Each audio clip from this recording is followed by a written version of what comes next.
Hi, everybody. Hi. I did a boo-boo again. I've got to switch to the fast mess. So give me a second God, I hate to do this. Okay, give me a second. Let's see if I can go back on.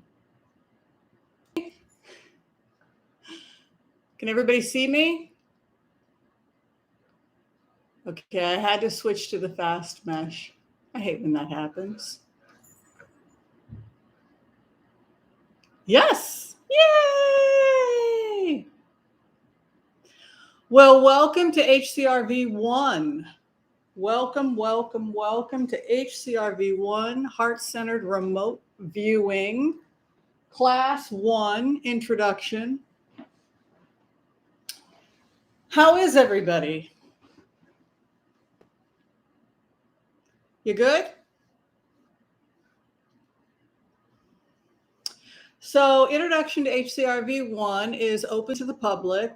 We do offer 2 classes open to the public a quarter for people, just so that the general public can learn about HCRV. And also, if you would like to join the ongoing class, you can sign up for the MPAS journey, which is people who join the MPAS journey. If you would like to take to the HCRV classes, if you would like HCRV certification, we can also make that happen. In order to receive certification that you've completed 10 hours supervised of HCRV, I would like people to take a photograph of their notes, just showing that you were in class, and then just email them to me. And then we will count that as a credit after 10 classes. You don't have to be here for the live. You can watch it, after. I understand not everybody can be here for the live.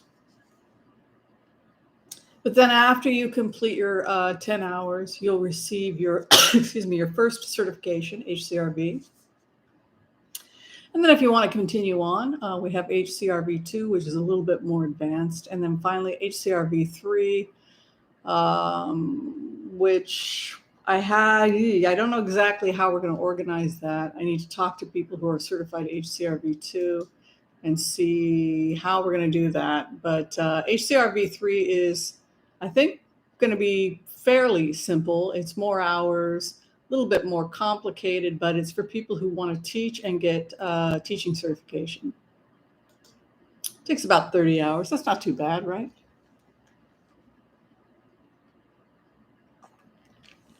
All right. Let's give gratitude. I certify it.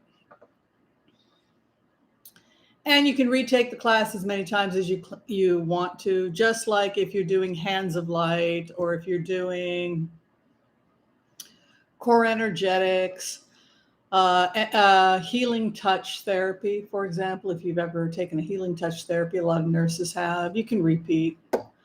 There are people that take healing touch, 2-3 times just because they want as much practice as possible. And you can come in every, excuse me, you can come in every Tuesday and hang with us and just practice. If you're an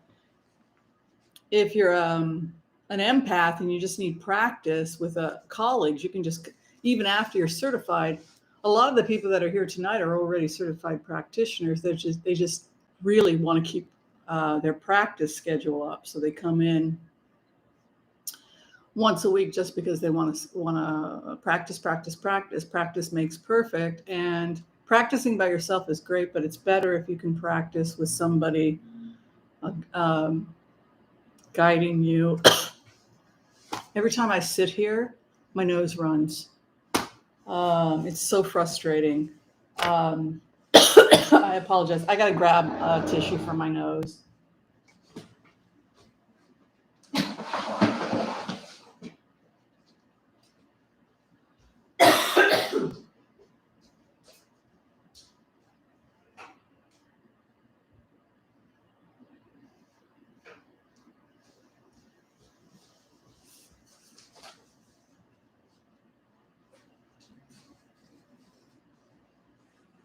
It's gotten a lot better since I put the filter on, but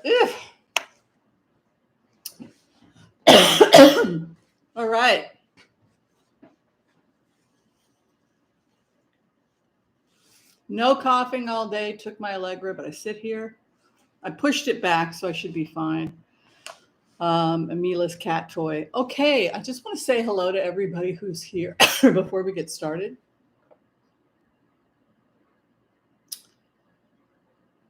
Oh, only members can comment? I thought everybody could. Can everybody comment or only members? I'm sorry. Did I do that? Oh, I should probably fix that. Hi, Julie. How you doing? Good to see you here. Julie Torado. Thank you for moderating. Hi, Melinda.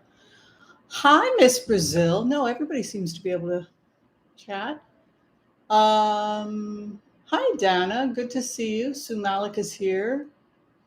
Dana Terry, Pamela Doss. Hello, Ocean View. Melinda Ducher. Good to see you here.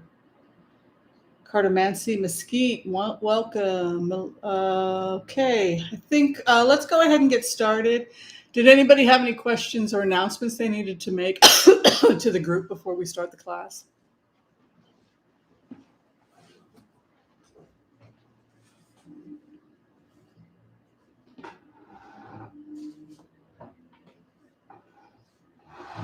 Announcements.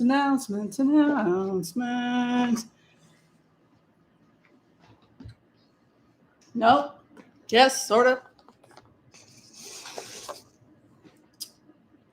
Okay, so if you if you saw the notes, you know that we have a little bit of homework we recommend for people. The book is Hands of Light by Barbara Brennan. Hands of Light.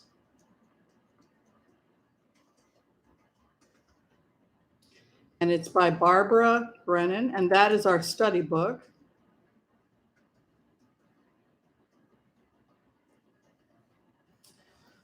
So again, this is 10 classes for HCRV1, 10 classes for HCRV2, and HCRV3. We're figuring it out.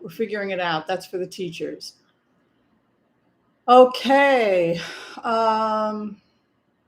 So that's the book. And then we also wanted you to read a little bit about spirit walking. So if you open up the notes on the community page,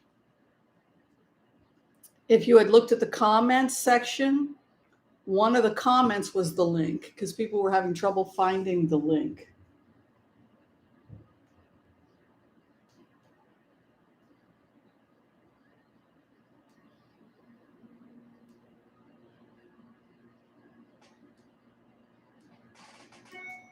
Right? Somebody said, I don't know what I'm doing wrong. I'm like, it's right there. She's like, I don't see it. I'm like, it's in the comments. She keeps commenting where? I'm like, look, it was the reason I did that because every time I put the link in the comments on YouTube, it cuts it off. It's so frustrating. So you have to make the statement and then underneath your first comment is the link. So it's just one of the YouTube glitches. Another YouTube glitch, for whatever reason now they won't let me upload pictures onto the comment section. So I can't so I'm having some problems with putting pictures up. So that's frustrating too. Things are always changing at YouTube.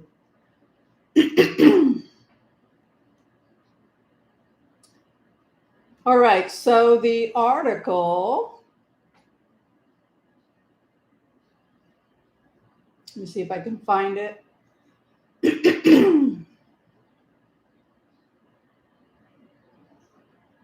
Did everybody get a chance to look at the article? Some things were said that are not exactly true, but it was the person's opinion, so.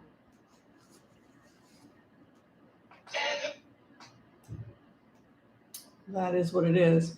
Okay, so let's get started. And but that is where you can find the article on spirit walking. If you go to comments, you know where the comment section is? You go to my channel, go to the channel, and then you'll see community pages, right? The community page is where I announce events. Community page is where we announce things that are going to be happening. So on the community page, I announced that we would have HCRV 1 tonight and that we would be teaching and that it would be public and that we would be talking about spirit walking and the history of spirit walking. And then I put a link to an article there for everybody to just check out.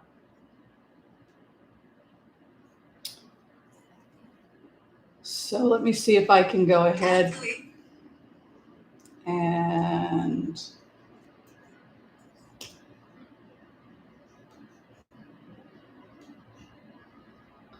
so that is, I just repinned it for people. It's very brief.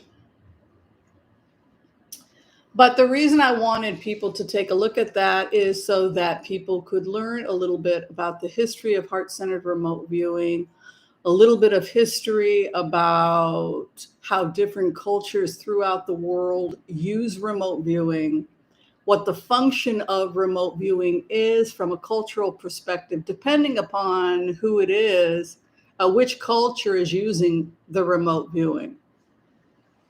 So that was basically why I wanted to share that. I just wanted people to see that and to see that there's a long history of people using their sensory perceptions in order to help their communities. Okay, so some of what I want to talk about today is, first off, can people tell us what HCRV stands for? Does anybody want to tell the group, for people that are new here, what heart-centered remote viewing stands for? What does heart-centered remote viewing stand for?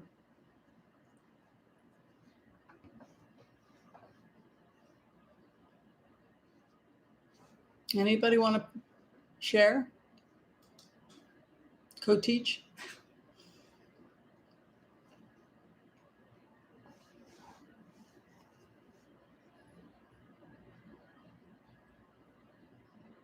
HCRV.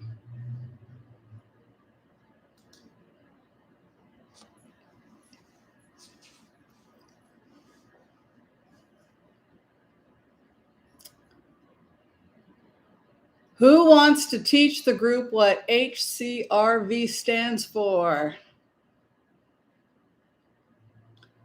There we go, Red 5. Thank you so much, Red 5. You got it right. Excellent work.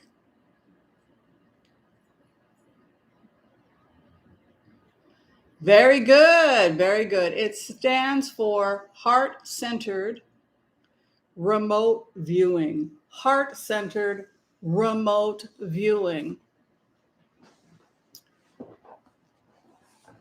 So can anybody tell me why you think that this version of remote viewing is called heart-centered remote viewing? What distinguishes this type of extrasensory activity from, say, other types of, say, military remote viewing that's being taught, cost about $4,000 to go through the program? I think it's overpriced, but that's my personal opinion.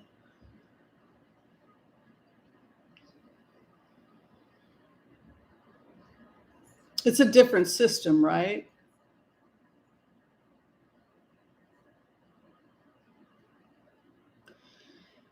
Yeah, it's coming from a place of empathy. It's also using the chakra system, where we teach the chakra system. We'll be talking about the chakras next week. We don't cover that first week. First week, we're just talking about the various philosophies, the ideas, and we are going to do a target. We start people right away with doing targets. Very good. Sandy Miller had the right answer, and that is that the heart guides you. So if you're thinking like an empath, if you look at the history of this type of connecting with other people, we know that what we call psychic phenomenon is very common when people are closely connected. Would you all agree? Mother and child, for example, we see strongest evidence of clairvoyance between mother and child, right? We look at studies of mothers and children. Psychic phenomenon, knowing when a child is in trouble, right? Probably the strongest bond would be mother and child. Spouses, partners can sometimes have that also, right? So we know that empathy, compassion, and a connection with the other person is going to allow us to be able to connect with them. We'd all agree, right? So the more that of empathy we have with the other person and the more of a connection, there's more of an exchange of energy, right? So if I'm giving you energy and the energy is one of empathy, compassion, and the ability to truly listen and hear you, that's probably going to help me as the empath, as the remote viewer, more than if I simply have an analytical approach. I don't put my emotions in the situation at all, and I try to just look at targets from militaristically and logically. That can work for some people, but my experience has been that adding empathy and compassion, opening your heart to another person, is the missing piece. So this is a question for people who practice HCRV, people who have taken level 1 and 2. Do you feel, those of you who practice HCRV, that the addition of empathy has had any impact on your practice as readers, or do you feel like you were already doing it naturally? Was this something that you did naturally prior to certification, or did you feel that once you learned the skill, it improved your abilities? I'm just curious if you felt like it gave you a little something, or if once you began to use HCRV, it brought everything together for you, or if you said, oh, I'm doing this already.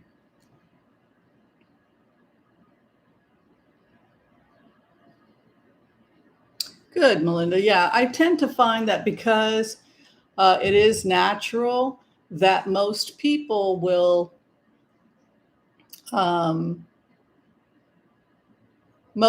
see an improvement because they have oh, good, I'm glad it improved, but that on some level they're already doing it. Oh, interesting, Sean. More respectful of people's privacy. Yes, because one of the things that we teach in HCRV is that we ask permission. Because it's very easy to go in and start doing a looky-loo, right? Once you realize you can do this and that it works, it can be almost addictive. When you train somebody and then they start finding stuff out and getting information, when I first learned how to do this, it can be addictive. You start wanting to spy on everybody. But so I think the fact that it's heart-centered, empathetic, the fact that we talk about permission, and we talk about ethics a lot on this channel, kind of keeps us on the straight and narrow, because oh yeah, good, Gretchen. Yeah, modeling it can, the more we model it, absolutely. Okay, so HCRV stands for heart-centered remote viewing. Can anybody tell me who invented it?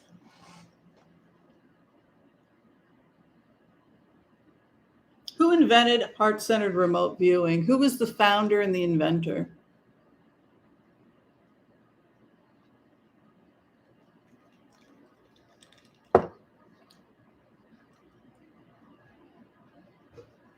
Good, Sandy. Terry Soma got the right answer. Terry, did you get certification 2 yet? Did I give you your certification? I think, didn't you graduate HCRV 2 or HCRV 1? I just seeing her name here. Also, if you completed the 10th assignment, could you email me? So a couple people, I'm still waiting to get homework to send them certification.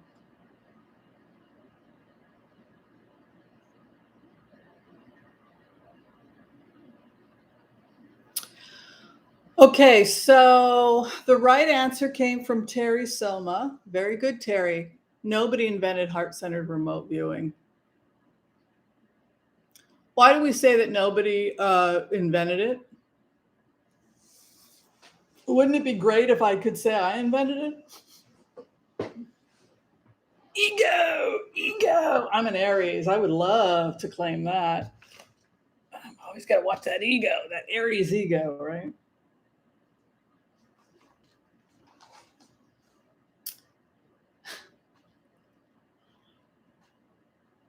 Yeah, it's part of your very good. It's part of your humanity. It's who you are as a human being. Human beings are unbelievably empathetic. We're unbelievably compassionate, and so consequently, part of our humanity, our natural ability to survive. Oh, Terry, you are on it today tonight. Dang, girl. We developed this heightened awareness of danger and also heightened awareness of what the people we care about are up to, because without these abilities, we might not have survived. That's right. Very good, Kitty. It's a part of our humanity. It's part of our consciousness. Now, we talk a lot about the evolution of human beings, modern human beings. Modern human beings are called Homo sapien. Seems rather repetitive. Homo sapien. But what do you think distinguishes the modern person, the Homo sapien, from the Homo sapien, Cro-Magnon man? What do we see starting to happen? What's the change that takes place? 200,000 years ago, we think. There are changes that take place in the brain, right? There are changes that take place in the brain, particularly the area of the brain that we're interested in, the new development in the brain. For extra credit, what is the part of the brain that's the new part of the brain that begins to develop around 200,000 years ago and creates Homo sapiens sapien? I know some of you are nurses and docs. I know you got the science background.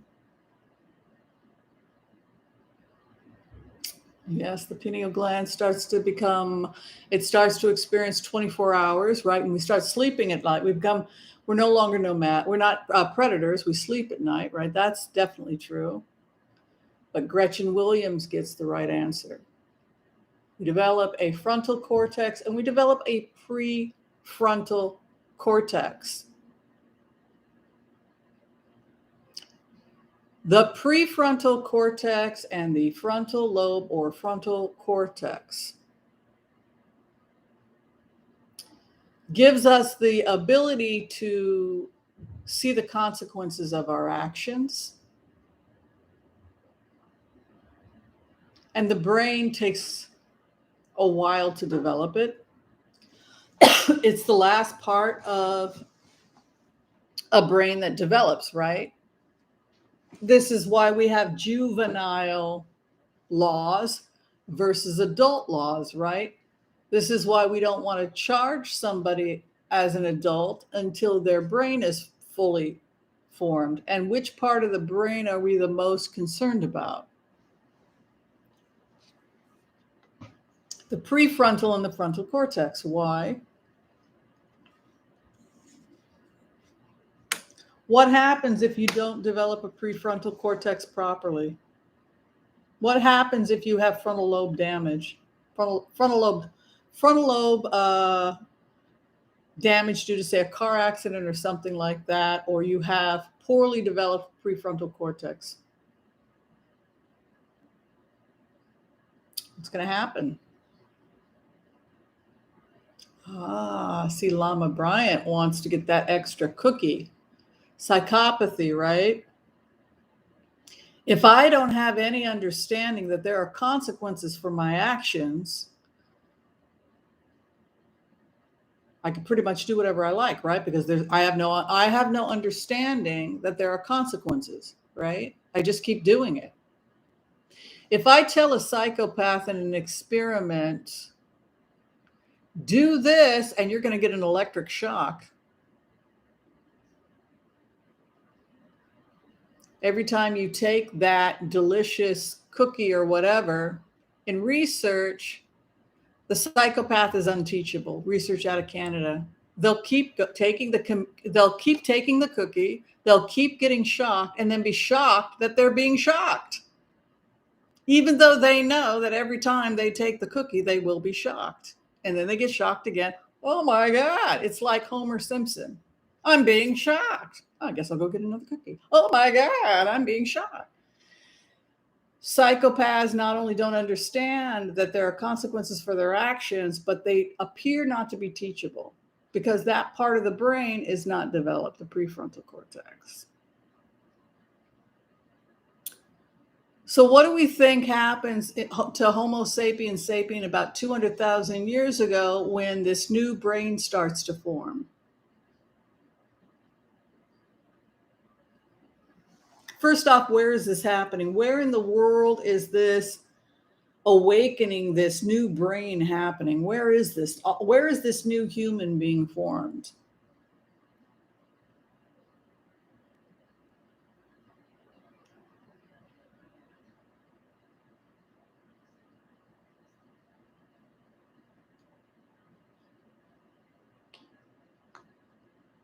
That's right, Africa. Mm-hmm. Africa, North Africa, Sub-Sahara, one of the oldest tribes in the world, the oldest tribe in the world. We can all trace ourselves back to Sub-Sahara Africa. The tribe is still there, going strong, right? And there were humans 200,000 years ago. Where did they live? Where did humans 200,000 years ago live? Just in Africa? Is that the only place that humans lived 200,000 years ago? Did they live in other continents besides Africa?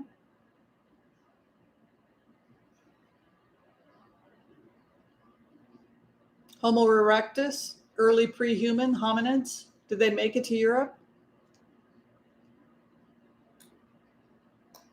How about our cousins, the Neanderthal? Did they make it to Europe? Yes. Well, what happened? Where'd they go? What happened to Homo sapien in other parts of the world?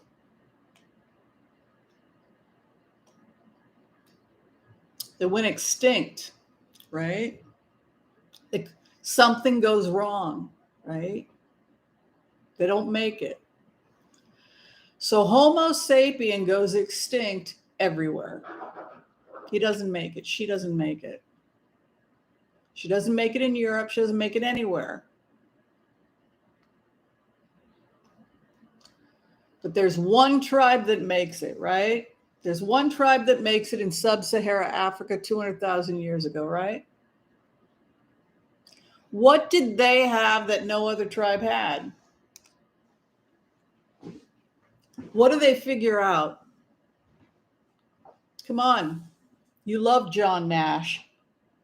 You watched A Beautiful Mind how many times? I've watched about 10 times. Somebody won a Nobel Prize over this. Figured it out in a bar with his friends, trying to pick up on a pretty blonde girl. Remember that scene in A Beautiful Mind?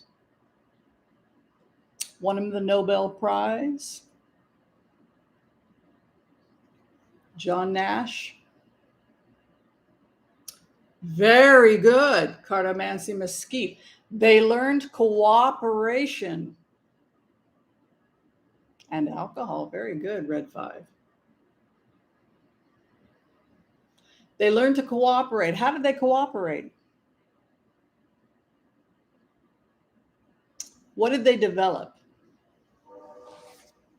Prefrontal cortex, frontal cortex, and understanding that there are consequences for their actions, but they develop something else, and that something else is called empathy, compassion.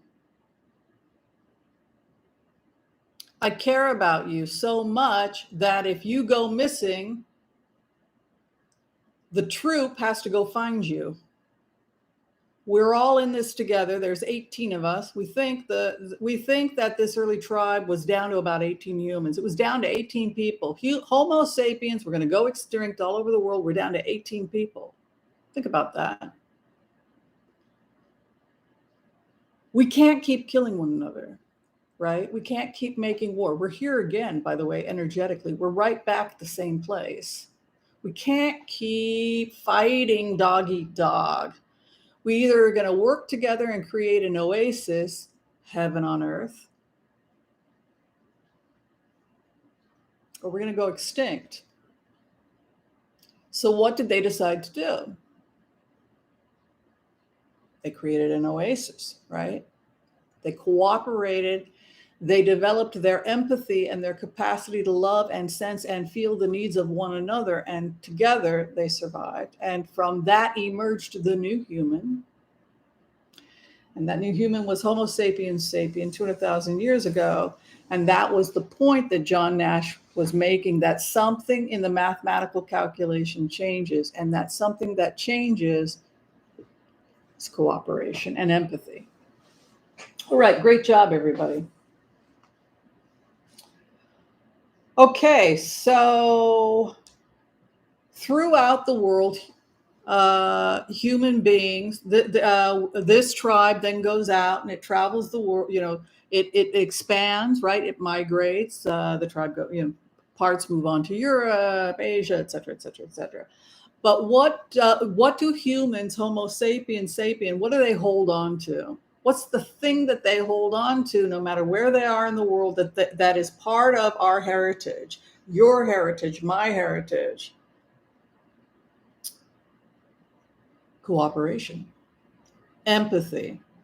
In plainer words, that's our legacy, right? Our legacy is to love one another and to care for one another and to have compassion for one another.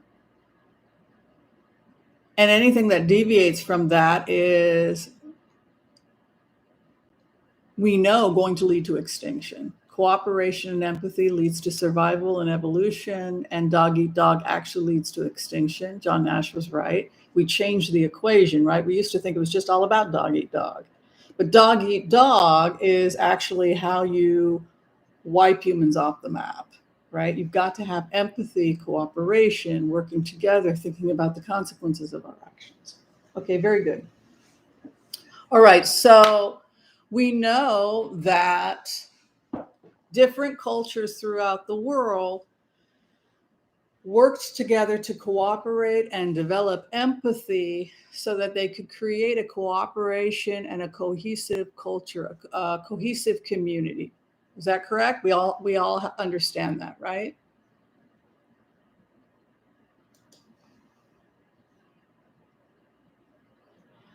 Okay, so we see some version of heart-centered remote viewing in all cultures throughout the world, and its function can be described in the article that I wrote about what she calls spirit walkers. Now, that is the Native American tradition. I think she might be referring to like Lakota Sioux. I've studied a little bit about the traditions of the Lakota Sioux. I've looked at the Tlingit in the Pacific Northwest, some of the tribes of the Pacific Northwest, spirit walker, shamanic, animism, the Bon tradition, Vajrayana Buddhism, anywhere and everywhere, people are doing some version of HCRV, right? A version of HCRV can be found with spirit walkers. When we say HCRV, what are we really talking about? We're talking about a five-part system. And what we're saying that throughout the world, when we see shamans practicing, oracles practicing, shamans practicing, the spirit walkers of the Lakota Sioux, the Bon, born-again Christians, evangelical Christianity. It doesn't matter where we see healing taking place and empathy work, it always follows the same 5 steps, right? There are 5 steps that have been observed, right? There are 5 steps we see when a person engages in remote viewing. And so what we've done is we've broken down those 5 steps for you. And then one by one, we teach the 5 steps, and then they can be integrated into whatever your personal religious or spiritual beliefs are, right? Now, we do have people who are Lakota Sioux who actually take HCRV, and that's how we joke about spirit walkers, because the Lakota Sioux, one of the students said, "Oh, that's just spirit walk." Like, we do that all the time. Like, this is something that's it's something that is part of our tradition. So you either come from a culture where you feel like, oh, it's something very natural, it's part of our culture. But even in the Western tradition, where we are a little bit more cynical, we still see these 5 aspects. Very cool, huh? All right, so let's do it. We've got a lot of people here who are level 2. 5 steps to HCRV. Can anybody tell us what step 1 is? There are 5 steps. We're going to go through them today. Step 1 is don't all pipe in at once.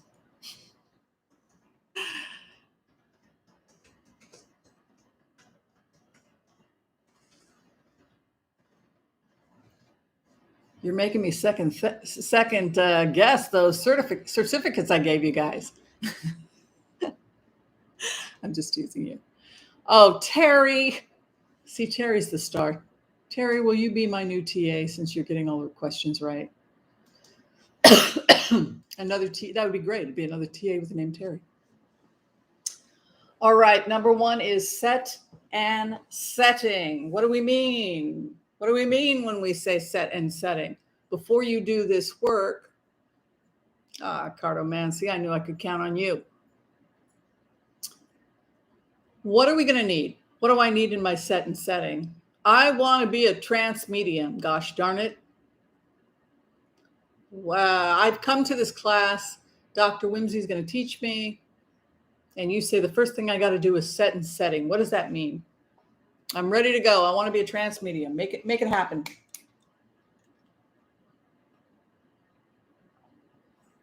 Safety, number 1. Very good, cartomancy. A+. You guys really did listen. You guys are getting all the right answers. Absolutely. Number 1 is safety.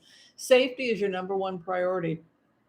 If you don't feel safe in the space you're working in, if you don't feel safe in the church you're attending, right?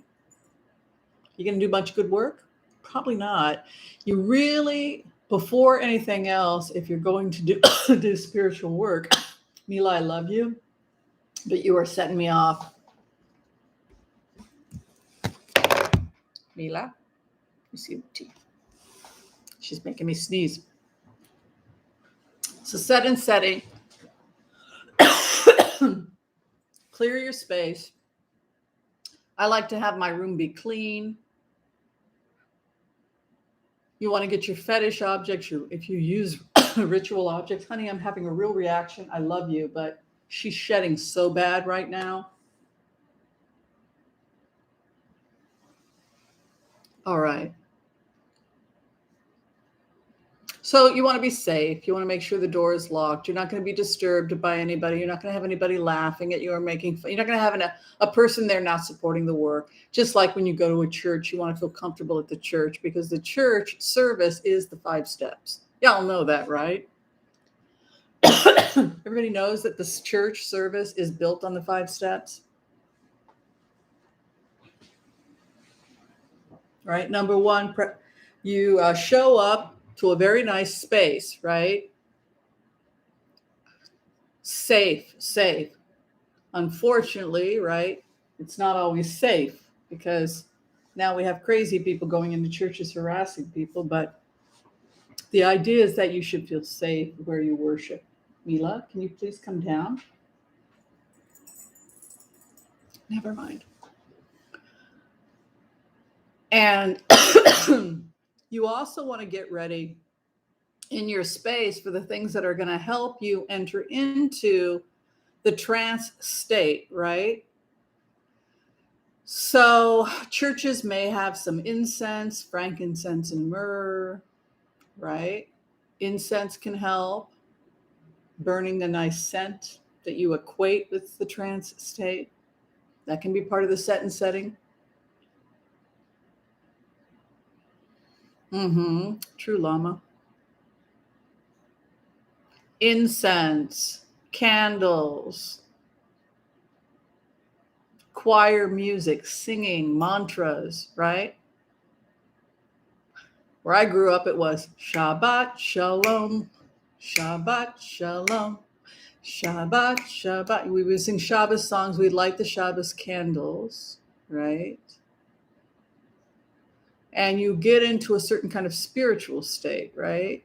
So that's the set and the setting.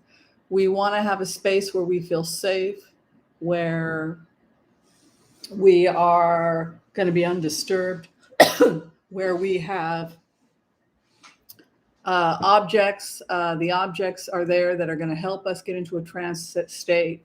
Candles, mantras or music, drumming, cymbals, sometimes a psychoactive thing will be taken, a psychoactive substance. If you are from a Mexican tribe and you're trying to do remote viewing, you may take psilocybin. In the Catholic tradition, the communion is taken with wine, right? Alcohol is the communion. Rastafarians use marijuana, right? But the idea is that sometimes they will ingest something to help enter into the trance state, all right? But the point is set and setting is safety and creating an environment that's going to help you get into the trance state, because you cannot do remote viewing unless you enter into a trance state. Okay, so I think I'm going to stop here because we've already been talking for 45 minutes. So we're just going to stop with level 1. We'll talk more about it next week. We have a whole lecture on it. And instead, I think we'll just close here. But just remember, number 1 is set and setting. Number 2, the trance state. Number 2, we get you into a trance. We show you how to do that. Number 3, very good, Melinda Butcher, is we get you to abide. Once you get into the trance state, we want you to just abide for a moment in the trance state. Number 4, step 4 is the target. You will then create a cord between yourself and the target, built on love, compassion, right? We're in a good place. And then you give love and empathy to the target. That's step 4. And you see if you get an energetic exchange. And then listening. This is, you're being a good therapist, good psychiatrist, right? You're giving non-judgmental empathy and compassion, and you're seeing what bounces back, what you feel or what you sense from the target. And then step 5, after you've completed or you get as much information as you can from the target, you thank the target. Very good, Melinda. Cut cords, and then we release the target. That is the long technique. We also have a short technique, which is more advanced, where you do the empath prayer, set and setting. You do the empath prayer, you ground yourself, and you go in. And that's done usually with a fetish object, cards or something else. Okay, sound good? Is everyone ready to do a little experimenting with remote viewing for those of you who've never been a never tried it before? Would you all like to give it a shot? It's a nice size of the group. It's only 109 of us, which is good. I didn't want it to be like 500. I think this is a good number for this class right now. Any questions? Okay, great. So if you are taking this class for credit and you do not have HCRV 1 certification yet, here's what I want you to do. I want you to take a piece of paper and make sure you're taking your notes, or write down anything you can remember. If you just like, oh, it's my first class, I didn't know, Doc. It's okay. You'll still get credit. When you give me your notes, just give me your name, your real name, how you want the name to appear on your certification, the date, and then I like to have three, 2 lines, 3 places for your notes when you hand them in to me. So you'll have your name, you'll have your date, and you'll have the number of the target. We give all the targets are hidden, and we give you a number. And then anything that you need to tell me, like Dr. Whimsy, I'm having a problem with this. You just go ahead and tell me with the first line. Those are personal notes to the teacher. The middle, I want you to draw. If you see a circle, or you see a line, or you see a square, draw it. If you feel rough, if you feel hard, if you feel angry, if you feel irritated emotionally, I want you to write it down here. So emotions, feelings, thoughts, etc. You can put on the far right here. Sensations in your physical body. Like if you feel your 4th chakra is closed, we're going to show you how to do that. But physical images, like I see a park with a tree, and draw it. Draw what you see to the best of your ability. And I understand everybody is not Picasso here. It's fine. All right. So if you can turn that into me, then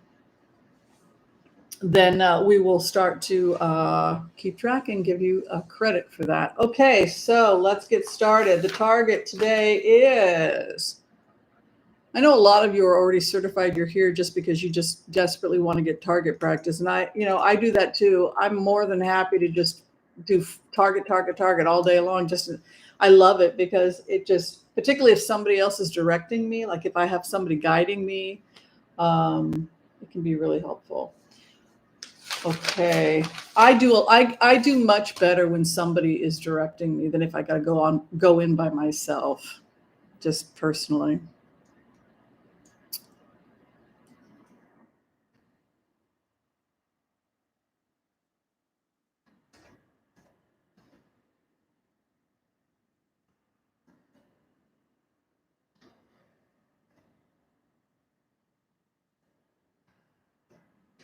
Okay, target. The target number today, please write it down, is T-40-6892494. Those are the coordinates.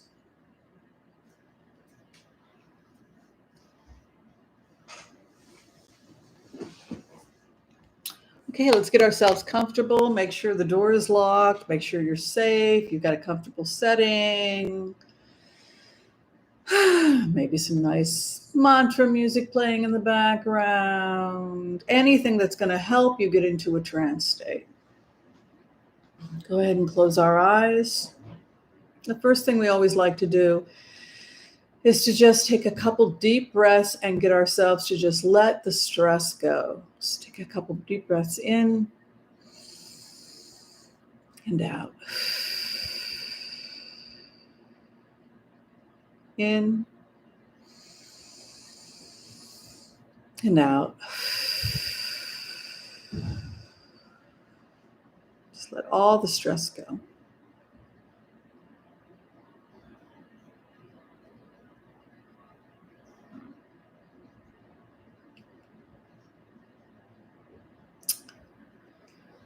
All right, and just imagine that you're in a bubble of light, a shield of protection.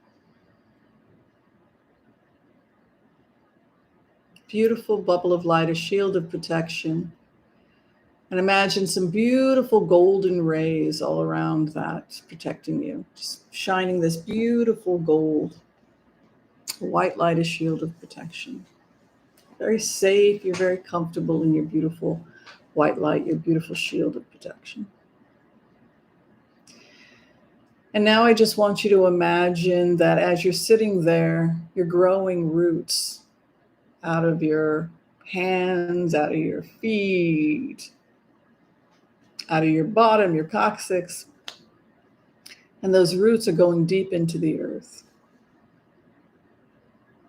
And just let yourself be planted deep in the earth.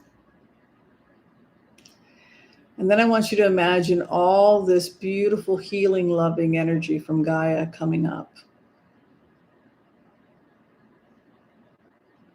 through your feet, toes, sending beautiful, healing, safe, loving energy, compassion from the planet, up to your toes, your feet, up the legs, warm, beautiful, relaxing energy. And as this beautiful energy is coming up from the earth, I just want you to sink deeper into a loving relaxation. Coming up your legs,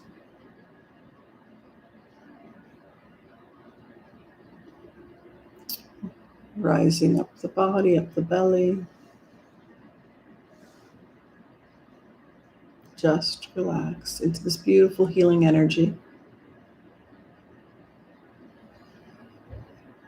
And then I just want you to sit with it right on your belly. All that beautiful energy coming up from the earth into your belly.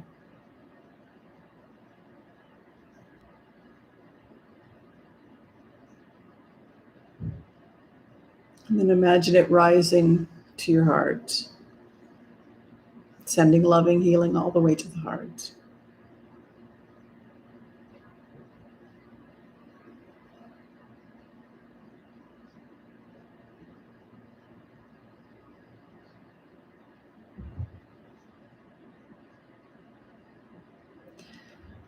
And now I want you to imagine the beautiful heavenly energy coming down.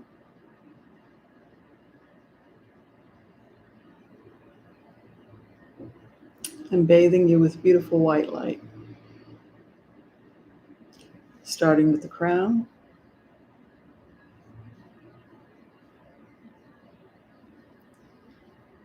Slowly descending down to the third eye.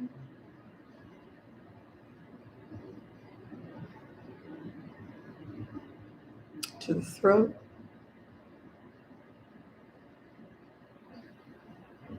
And then meeting the earth's energy in the heart.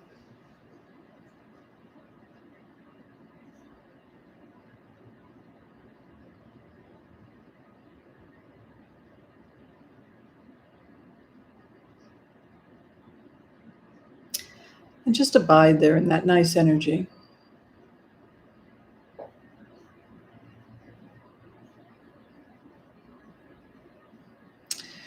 I just want you to put one hand on your belly to center yourself and one hand on the heart and just feel that beautiful energy and just abide in this beautiful healing energy. Take care of yourself first.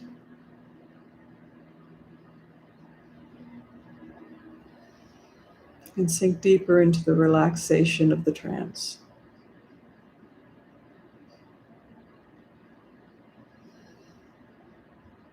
Allowing your heart to open up.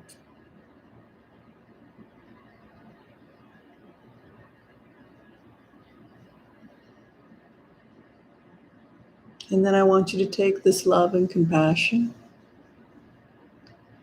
and I would want you to begin to express or send it to the target. And how you can do that is you can take your hand and you can just run your hand along the target if you like.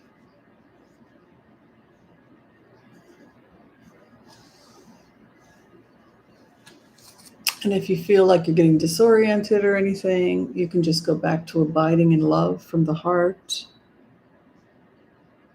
and continue to send loving energy to the target. And as you send loving energy to the target, I want you to listen and feel and sense anything you may be getting back from the target. This is a location and not a person. This is a location.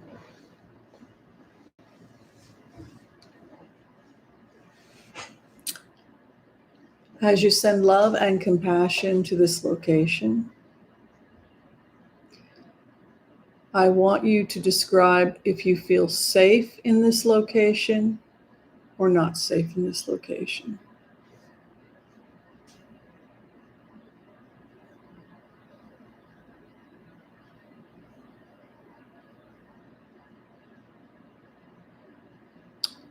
When you send love to this location, do you hear or sense or feel any kind of a response?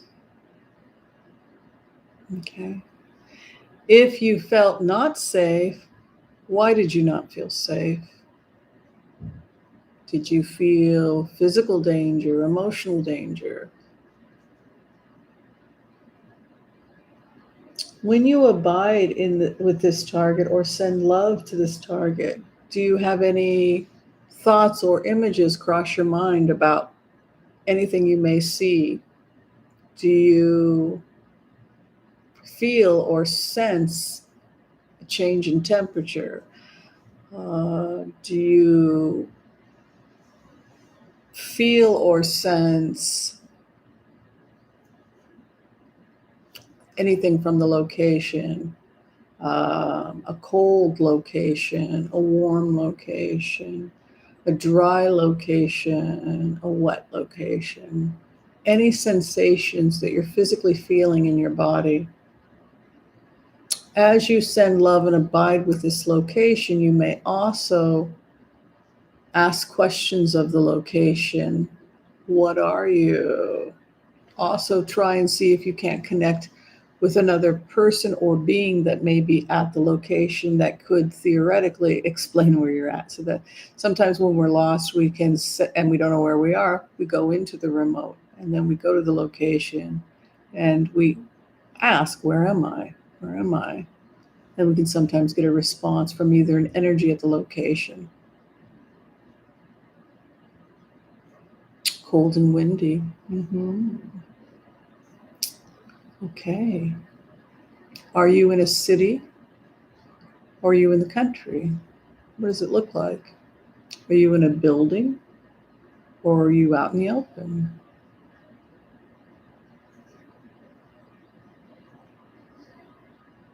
Okay.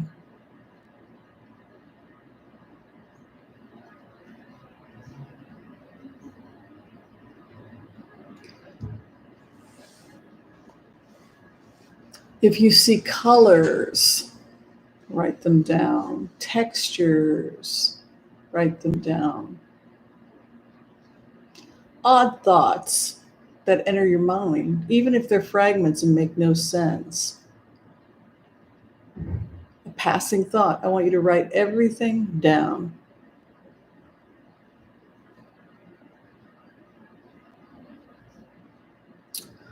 All right. And when you're done sending love and compassion to the target and feel like you're getting as much information back as you can,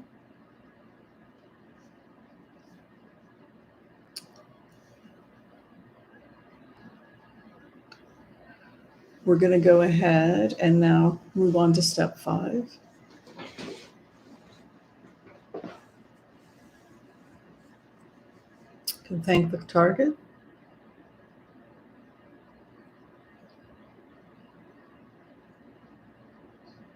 Imagine cutting cords with the target that you've created. And then you release the target.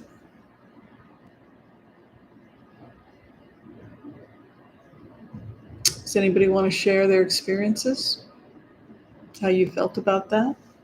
When you're ready, you can come up and share. Any impressions you had about the location you were sent to?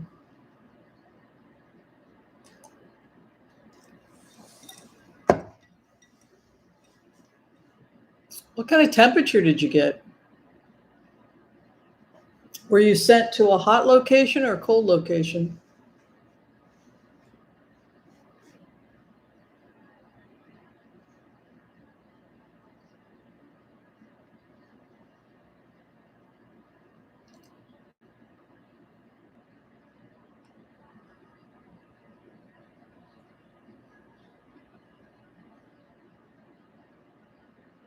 Wow, someone drowned? Wow, that's crazy.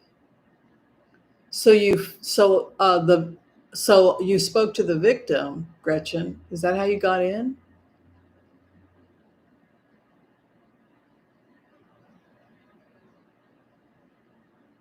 Freezing.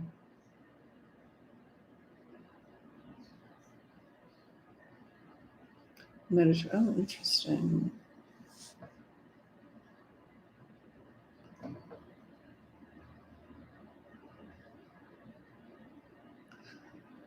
Cold and damp. Yeah.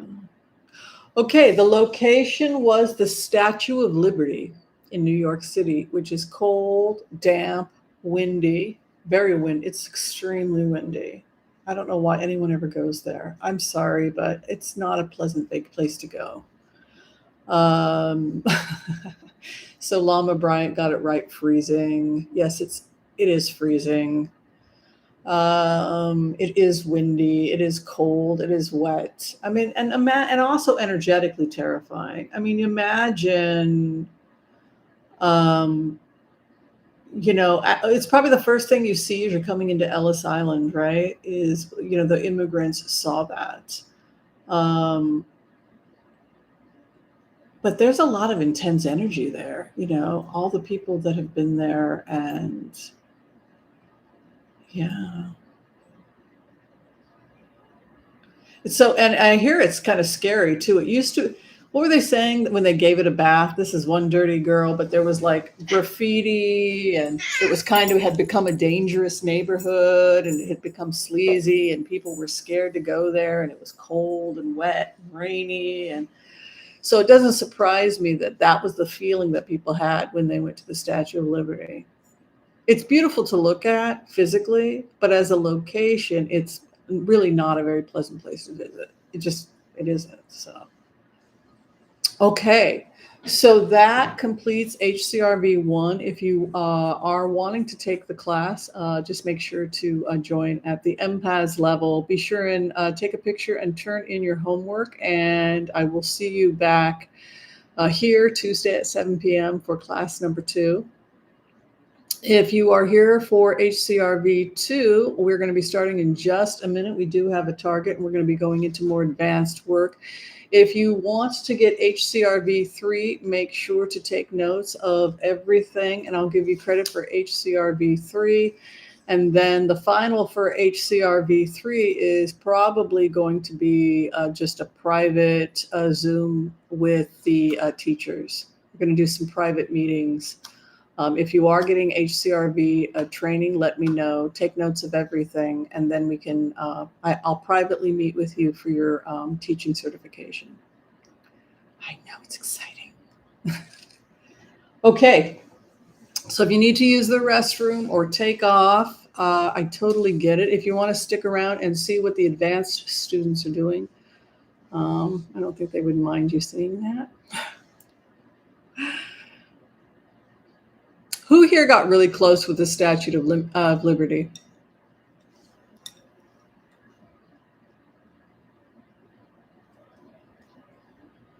I think cold, wet, damp, and scary. Who here has actually visited the Statue of Liberty? Don't ever do it in the winter. Fragile. It is fragile. It's. Do they even let people go into it anymore? I mean, it's really not. Oh, thank you, Birdsong. You taking off? Dark cave, yeah. Lots of water. And the person that said drown, yeah, you were there. That's really, it's just not a nice energy, I'm sorry to say. Really, Sandy, did you find it a pleasant place to visit? Because I just it's interesting to have it as a target because on the one hand, the symbolism is so positive, but the actual physical location is not very pleasant. Yeah.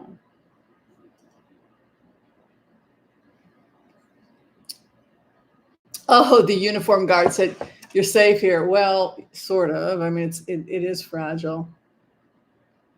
9/11, they do now from time to time. Yeah, Jay. Same with me. Did you feel like the whole thing was fragile and scary and you just didn't want to be there? I mean, it's like one of those things where you feel like I have to go, and then you go and go, man, I so don't want to be here. I mean, it's a terrible thing to say, but get a postcard. You don't need to visit. I totally agree with J Cat Lady. Glad to get away. All right. So we're going to be now starting class number 2. For those people who are getting certified HCRV 2, do you have any quick questions for me before we start the lecture?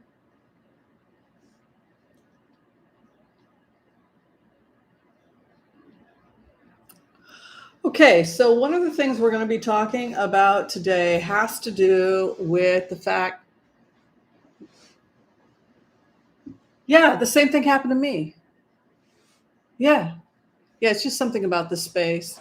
That's why when when the computer picked it, I thought, oh, this is going to, I'm really interested to see how people react to this. Yeah, same thing. I couldn't get away as soon as possible. Yeah, there's something. It's just, yeah. Okay. Well, that's good. So if you had that feeling about the target, that's why I said, who feels unsafe? Yeah. Okay. So a little bit, I just want to say to class number 2, you know that we have 2 ways that we access altered state or the trance state. One is the long technique, which we just demonstrated for class number 1, and then we have the short technique. Who here is familiar with the short technique?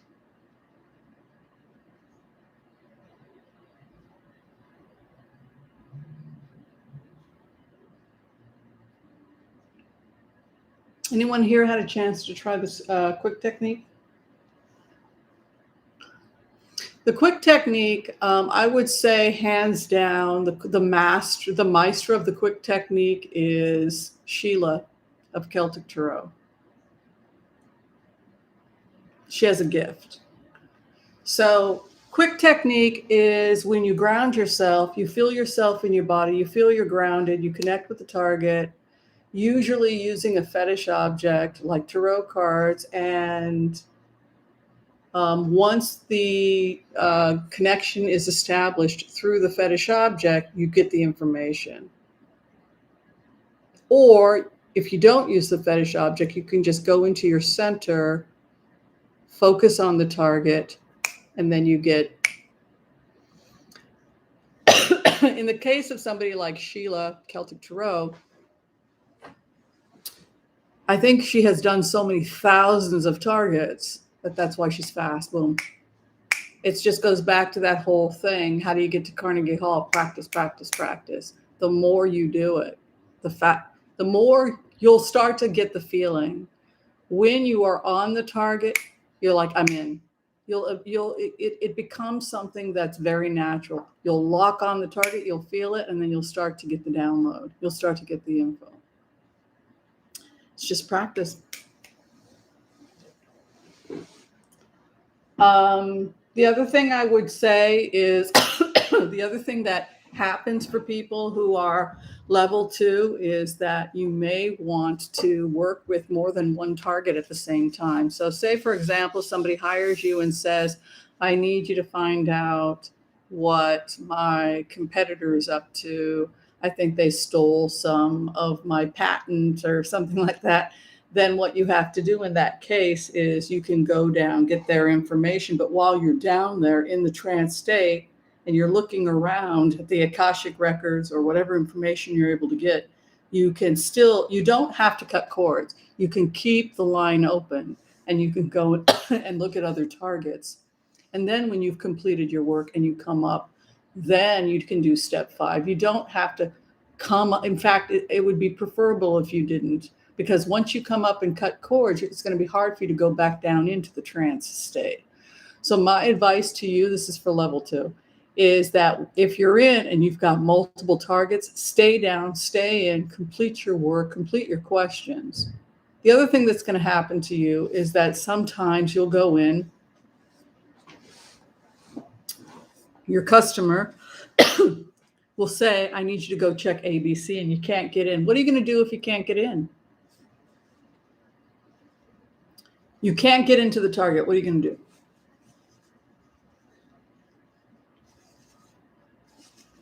What's a level 2 girl to do? I can't. The guy said no. Doesn't want to talk to me. I just paid you $200.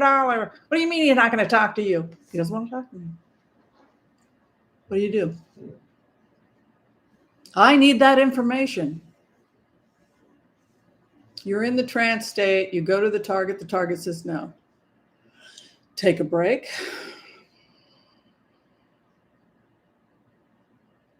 What else can I do?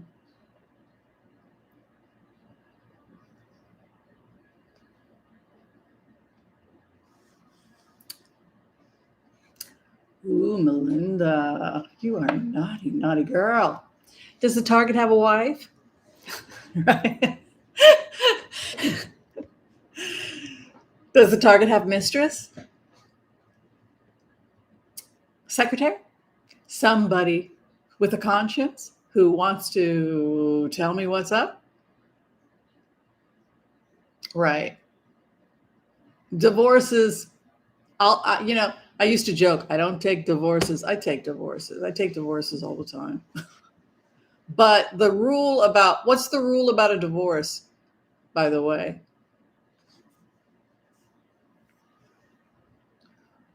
If you take a divorce case, morally and ethically, you'd be shocked at how many people who are getting divorces hire remote viewers.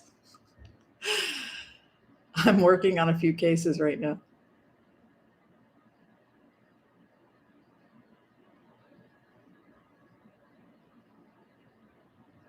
No, the answer is no. You cannot be the psychic reader for the entire family. If somebody is in the middle of a divorce and they are hiring you to access information because their husband doesn't want to pay her what he owes her and he's hiding financial, I've got a couple cases like that.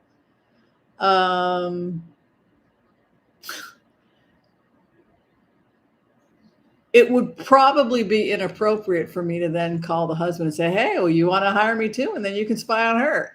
Right. So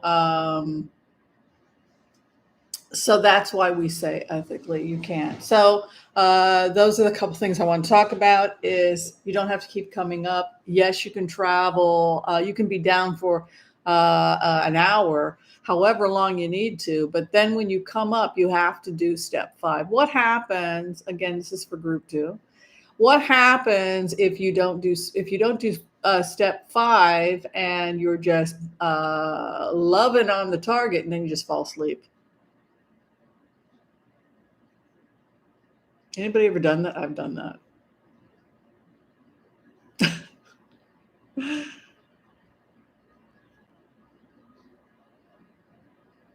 What happens?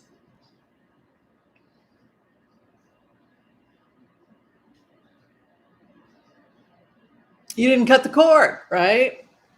What happens if you don't cut a cord with the target? What happens if you don't cut a cord with the target is that you still may have the energy on you, right? And which is dangerous because you could be emotionally reacting to things that have nothing to do with you, right? And that's when an empath can get into trouble, when you're having all these emotions and all this stuff going on that has nothing to do with you. It has to do with other people, and you're just absorbing their stuff, right? Does that happen a lot to empaths? Do empaths get angry and upset because they're absorbing other people's crap? Does that happen to empaths?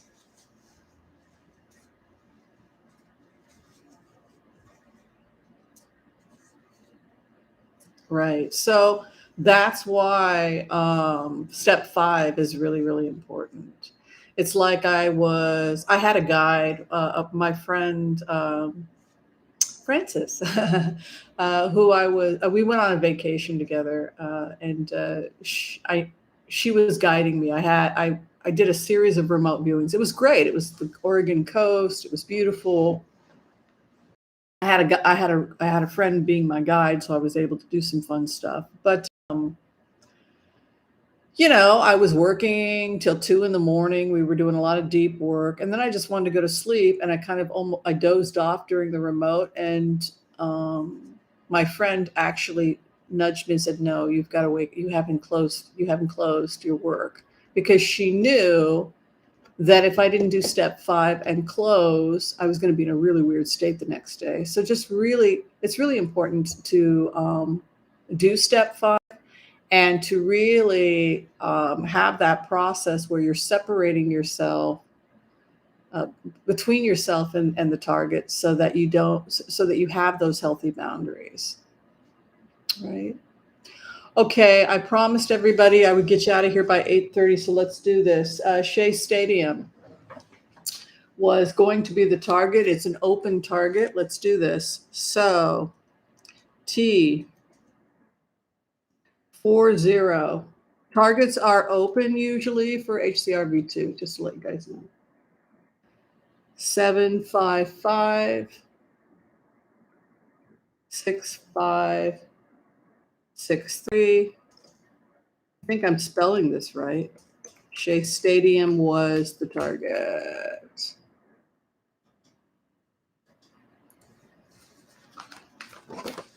So weird. Isn't Shea Stadium also in New York? We have 2 targets from New York.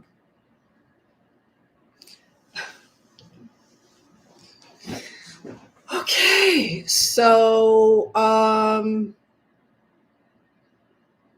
there's a couple things you can do to get in. So we've got a target. The target is Shea Stadium. I don't know anything about Shea Stadium. Is this for who plays at Shea Stadium?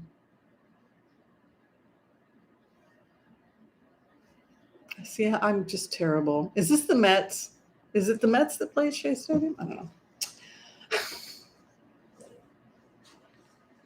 Okay, so say, for example, that you've been hired and the location is Shea Stadium, and you need to find something at Shea Stadium. So what we're doing today is we have a location, and then you have a location within a location. I know, I'm such an evil woman. I thought it was the Mets. Okay, so in your mind, you have a rough idea of what the stadium looks like, right? Now, say I hire you. We're going to do like a fake crime, okay? So if you have a location, there was a theft that takes place. Now the location is Shea Stadium, all right? So what I'm going to do is I'm going to create a crime at Shea Stadium, and then I'm going to create a location at Shea Stadium. Does everybody understand how this experience? So it's not a real thing. It's an exercise where I transfer an idea to you, all right? So we have north, south, east, and west of the stadium. Okay, this is something I really want you to get used to, is finding locations, finding certain things at the location in case you get hired to walk a grid. So what I want you to do is I want you to get ready when you walk the grid, that you're going to be able to find the location. What have I always said about a person who does HCRV? What are you? What is an HCRV person?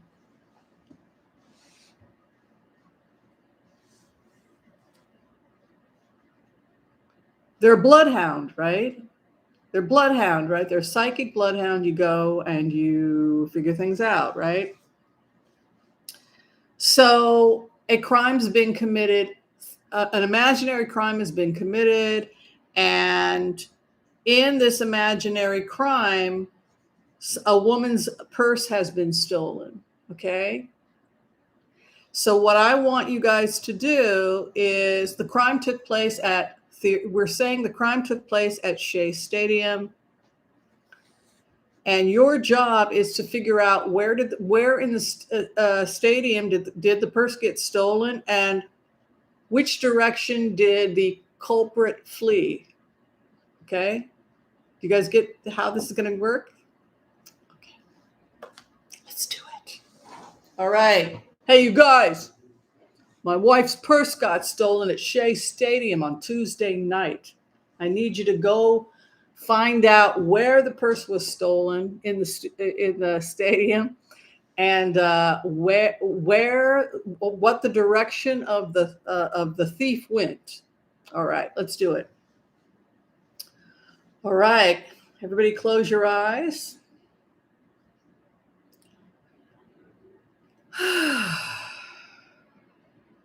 Take a deep breath in and out.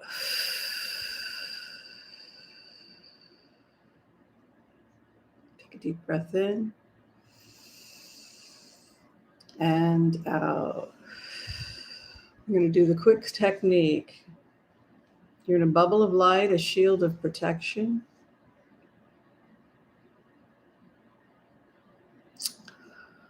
And we're going to do the empath prayer. And as we do the empath prayer, I want you to imagine the energy of the earth coming up and grounding you. And I want you to center and ground yourself. And then I want you to focus on your gut. And you're going to be doing that process while I say the empath prayer. And then at the completion of the empath prayer, I want you to just focus on your gut. All right? The gut being the true north. All right. Okay, I want to call on white light protection for myself and this group as we ask permission from Spirit to access the Akashic records. We call on our spirit guides and good angels to be with us. Please give us the clarity and the wisdom that is needed to empower this group on its journey, to make the best decisions for themselves, their families, the planet, the people they love, but also to help those they may have strife with. And together we say, Amen. All right, now I want you to all just focus on your gut. And as you focus on the gut, I want you to focus on where you're being pulled. You are trying to locate a missing purse that was stolen at the Shea Stadium. You're walking the grid of the Shea Stadium. Okay. Now, you can also draw a circle to be the Shea Stadium. This is something I do as an empath, right? You can actually draw the picture.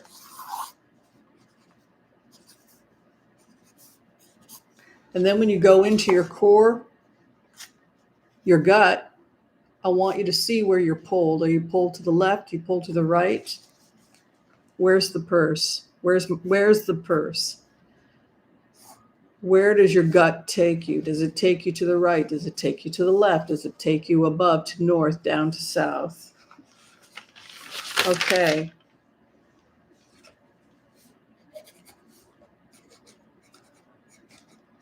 Okay. My first question. So, is the criminal headed north or south? Well, we can't do that first. Is the purse, where do you feel the purse is? North, west, south, or east? Where's the purse before the purse was stolen?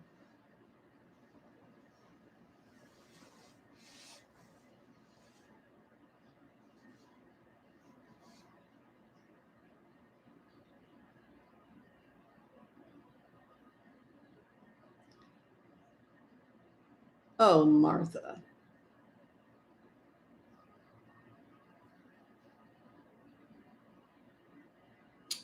You guys got it already. It's yeah. See, you're fast.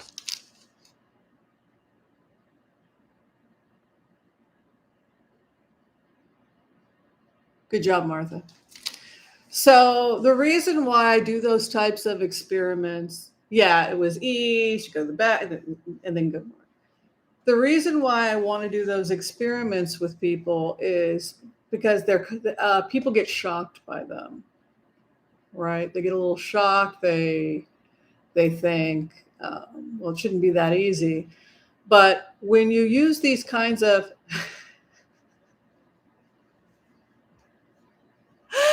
good job, Martha.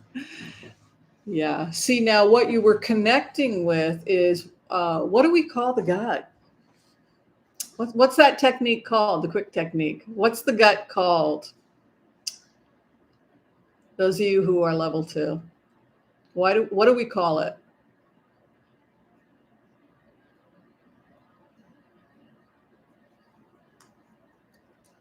True north, right? So if you go to your gut, that was a simple technique that we teach. When you go to your gut and you let yourself and you trust your gut, your target is the purse, and then you use your gut to tell you where the location is. And then so Martha just, you have a natural, you figured it out. Good job.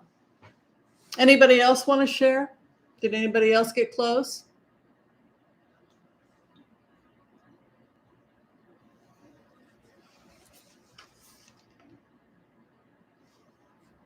It's the route that the criminal took out of Shea.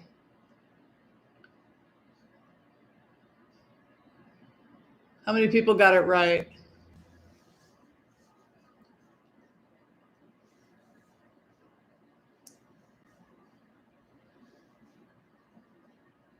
Good job, Desert.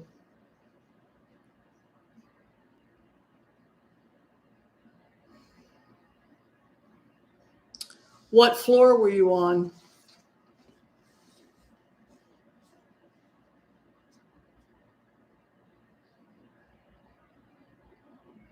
Like third floor. I had it like the third floor.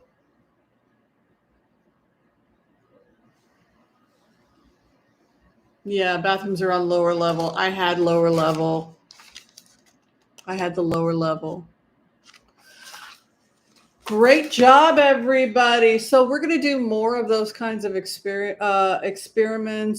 with level 2, where we will experiment with your true north and just see how your gut is. This is something you can also use if you get lost in the woods. Calm down. Don't drive yourself crazy. Relax. Use HCRV, quick technique. And if you are calm, your inner true north will tell you where you are, and you're going to be fine, right? So good job, everyone. This was an awesome first day of class for the new class. If you are HCRV3, be sure and send me your homework. Also a note to me, and then we'll arrange for a private meeting with me via Zoom for your teaching certification. Yeah, you guys do great. Some of you are like so psychic, it's freaky. Like, yeah, Kay is really psychic. But yeah, some people are just some people that have joined this class are a lot more psychic than I am. And they go right in, and I'm like, holy crap, you're good. It's so much fun.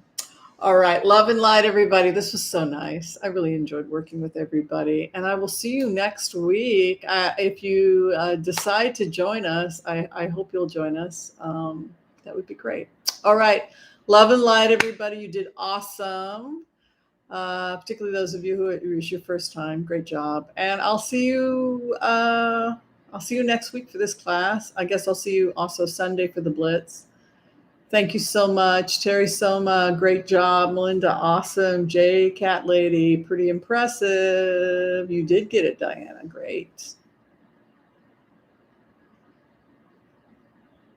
Well, getting them from my thoughts, yes, because I'm the one that created the fake crime. So that's completely, so that is exactly where it's okay. All right. Bye, everyone. See you next time.